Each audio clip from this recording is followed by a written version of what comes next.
right, so Jason, Spin Cycle Records. Tell us about your store.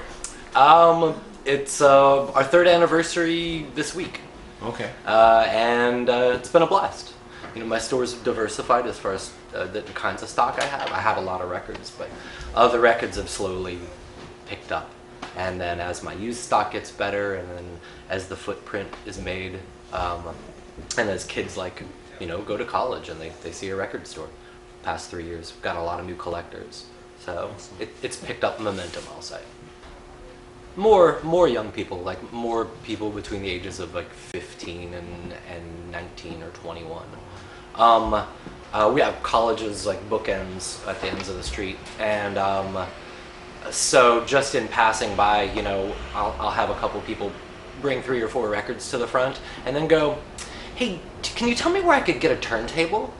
And it's like, wow, you're hooked already. Like, that's fantastic. And they don't know why they're collecting, but they're doing it. And I understand that compulsion. It's like a coffee shop. It's a place where you exchange information. You come in and you talk music, and you learn a lot in a very short period of time. Like, and when I say coffee shop, I mean like the old coffee shops where like all the intellectuals would sit down and shoot the shit, and everybody's opinion is valid and everybody's opinion's bullshit, and you can all get it out on the table here. Yeah, and so like it's a meeting spot for sure. It's a meeting and learning spot. Have you been celebrating Record Store Day all 3 years that you've been here? Yeah, totally. We opened on Record Store Day. Oh, that's so yeah. And actually, it snuck up on us. We hadn't even finished building everything, and we still had like plaster and so forth around. And we were like, oh my god, it's Record Store Day in like 48 hours, and so we threw it all together, and then opened for Record Store Day. And everybody was like, "This is the coolest pop-up shop," and we're like, not really." But yeah, it's evolved. It's my job to learn about music all day long. Yeah, that's not bad. That's a lot. I've learned more in 3 years than I have like my composite life of record collecting, just because it is.